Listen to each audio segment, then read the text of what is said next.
Just going to turn my mic up a little bit. Check 1, 2, 3. Check 1, 2, 3.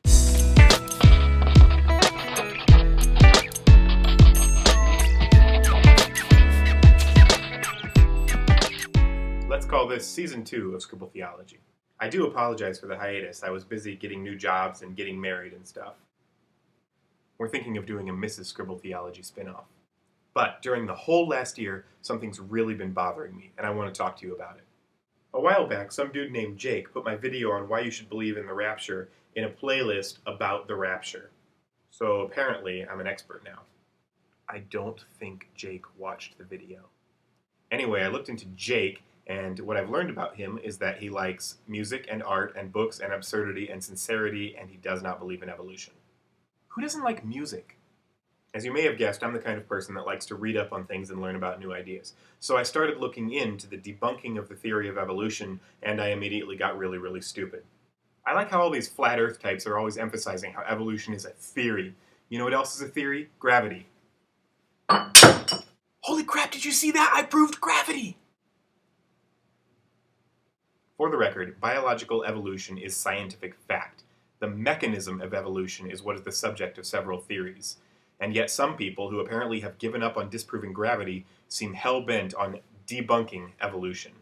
Religious people. So, in this landmark 10th episode of Scribble Theology, I'm going to talk about science and religion.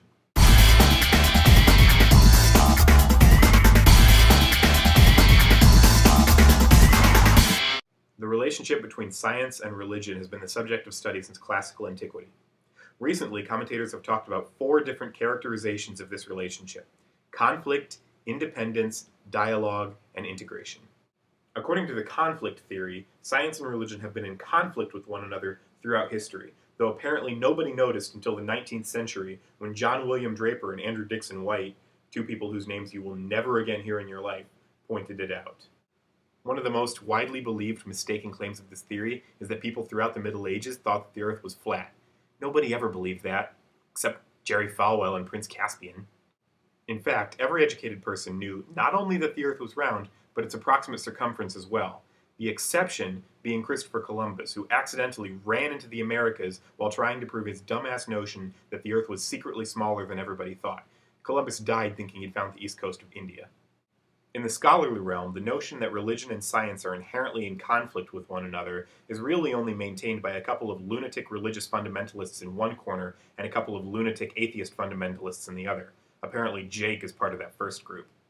The independence theory basically says that religion and science represent fundamentally different aspects of the human experience, so they can't possibly be in conflict with one another.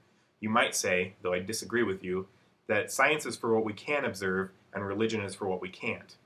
Or you might say science is descriptive, its purpose being to describe and understand the universe, while religion is prescriptive, a way of seeking to know how it is we are to live in the universe. The dialogue theory is the non-committal ride-the-fence approach, which says that science and religion are different fields with overlapping interests, and so their practitioners should be in constant dialogue with one another to foster a deeper understanding of the mystery that is reality. The integration theory attempts to bring religion and science together into one field, bending over backwards to make them fit perfectly with one another. But this makes about as much sense as combining mathematics and psychology.